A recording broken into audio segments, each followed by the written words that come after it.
शाला में आप सभी का स्वागत है। अंग्रेजी के शब्दों को पढ़ना सीखने के क्रम में आज हम देखेंगे तीसरी क्लास। तो कल हमने आपको आई तक के अक्षरों का शब्दों के बीच में आने पर क्या उच्चारण किया जाता है ये हमने आपको बताया।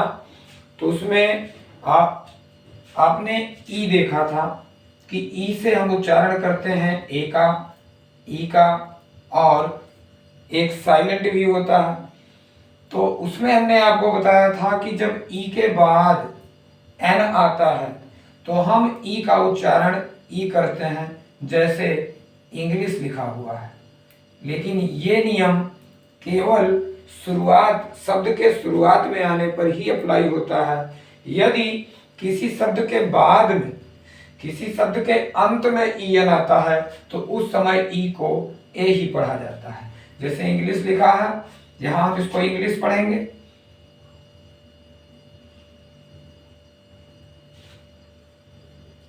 इंड पढ़ेंगे। लेकिन अगर अंत में ई एन आया तो यहां पर एन पढ़ा जाएगा, अर्थात हम ई को ए ही पढ़ेंगे। जैसे आप देखिए पी ई एन लिखा है, पेन पढ़ा जाएगा इसको। और टी ई एन लिखा है, हम इसे टेन पढ़ेंगे। एम ई एन लिखा है, हम इसे मेन पढ़ेंगे। तो कहने का तात्पर्य यह है कि अगर ई एन किसी शब्द के आरंभ में आता है तो हम यहाँ पर ई का उच्चारण ई करते हैं। लेकिन अगर वही ई एन किसी शब्द के अंत में आता है तो उसका उच्चारण हम ए करते हैं। जैसे कि यहाँ हमने ई एन में से ई का उच्चारण ए किया हुआ। आई से हमने उच्चारण किया था, एक तो ई का और दूसरा आई का। और जबकि आई का उच्चारण किसी स्थान पर साइलेंट भी होता है। अब जैसे साइलेंट कहाँ होता है इसको देख लेंगे, क्योंकि आपको मालूम है कि ई का उच्चारण कहाँ होता है, आई का उच्चारण आई का कहाँ होता है, लेकिन साइलेंट कहाँ होता है इसको भी हम अगर देखते चले तो ज्यादा अच्छा है। यदि आई के बाद आर आ जाता है तो यहां पर हम आई का उच्चारण साइलेंट कर देते हैं। आई को हम यहाँ पर साइलेंट पढ़ते हैं। जैसे आप देखेंगे जी आई आर एल, तो यहाँ पर हम जी से गा पढ़ेंगे, जबकि जा पढ़ना चाहिए, क्योंकि जी के बाद ई की ध्वनि आने पर हम जा पढ़ते हैं। लेकिन हमने आपको बताया था कि कुछ अपवाद भी मिलेंगे। जैसे गेट में मिला था, जी ई टी से हमने गेट पढ़ा था, ना कि जेट पढ़ा था। उसी प्रकार गर्ल भी एक उस नियम का अपवाद है। तो जी से हम गा पढ़ेंगे, आई से हम कुछ नहीं पढ़ेंगे, आई को हम साइलेंट रखेंगे। आर एल में हम ला पढ़ेंगे और आर की मात्रा ऊपर की तरफ हम लगा देंगे, हम इसको गर्ल पढ़ेंगे। दूसरा लिखा है बी आई आर डी, यहां पर आपने देखा आई आर आया, तो आई आर आने के बाद यहां पर हम केवल बा पढ़ेंगे, आई को हम साइलेंट रखेंगे, डा पढ़ेंगे और डा के ऊपर रा की मात्रा लगा देंगे और ये बन जाएगा बर्ड। तो इसी प्रकार C I R C U S लिखा है, हम इसको सर्कस पढ़ते हैं। तो सी के बाद जब आई आया तो हम इसको सा पढ़े, क्योंकि हमने आपको बताया था किसी के बाद ई की ध्वनि आने पर, आई ई अथवा वाई आने पर हम सी से सा पढ़ते हैं। लेकिन आई आर में हम यहाँ पर आई को साइलेंट पढ़े हैं, क्योंकि आई के साथ आर आया।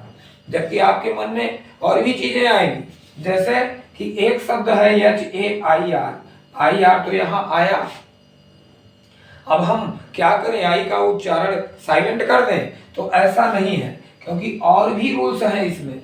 और रूल्स क्या है कि यदि ए आई आर एक साथ आता है तो हम इसे एयर पढ़ते हैं। तो ये भी अगर हम साथ में देखते चले तो ज्यादा बेटर होगा। ए आई आर को हम एयर पढ़ते हैं। तो एच ए आई आर अगर हमारे पास आया तो एच से हम हा पढ़ेंगे, ए आई आर से एयर पढ़ेंगे, या नहीं पढ़ेंगे आ पढ़ेंगे, हे अर। उसके बाद देखते हैं sir F A I R लिखा है, हम इसको फेयर पढ़ते हैं।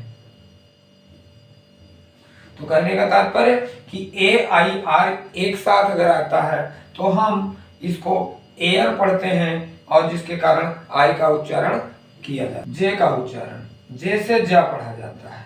कहीं भी आप देखेंगे जैसे लिखा है जे यू जी, इसको हम जे से जा पढ़ते हैं। यू से छोटा आ होता है और जिसकी कोई भी मात्रा नहीं होती है तो उसके आगे जी है, जी से ग पढ़ लिया गया, इसको हम जग पढ़ेंगे।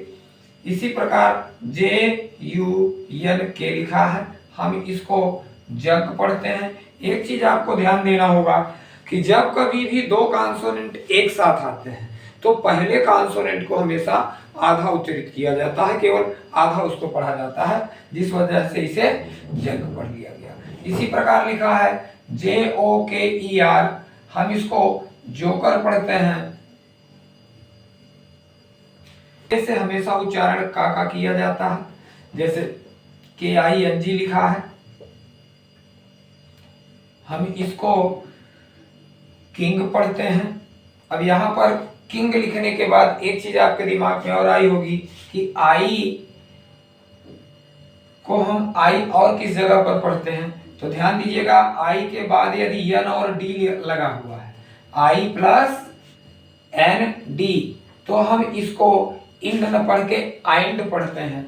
और इसमें आप देखेंगे जैसे लिखा है के आई एन डी, तो इसको हम किंड नहीं पढ़ेंगे बल्कि काइंड पढ़ते हैं। और इसी प्रकार लिखा होता है एम आई एन डी, तो हम इसको माइंड पढ़ते हैं। चलिए इसमें देखते हैं कि कैसे हम पढ़ते हैं।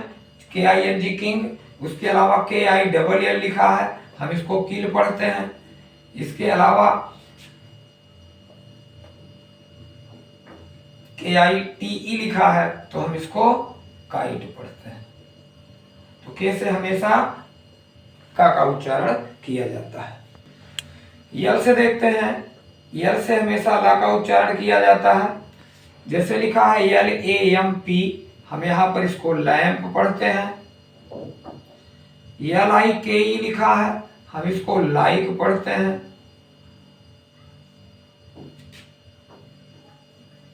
बी ओ आई एल लिखा है, हम इसको बॉइल पढ़ते हैं। बॉइल नहीं बल्कि बॉइल, तो यहाँ पर एल का उच्चारण हमने देखा कि हर जगह ला किया गया है। एल के बाद हम देखते हैं माँ, यम, यम से माँ होता है, यम से हमेशा माँ का उच्चारण किया जाता है। अब हम देखेंगे जैसे यम एन लिखा है तो यम से माँ हो गया, ए से ए हो गया, एन से ना हो गया, हमने इसका उच्चारण किया मैन। इसी प्रकार लिखा है T E A M, T से टा हो गया, ई ए से बड़ी ई होती है और एम से माँ हो गया, हमने इसको पढ़ा टीम। इसके अलावा यम ए एन जी ओ लिखा है, हम इसको पढ़ते हैं मैंगो, यहाँ पर एम का उच्चारण माँ हुआ है, तो यम का उच्चारण हमेशा माँ किया जाता है।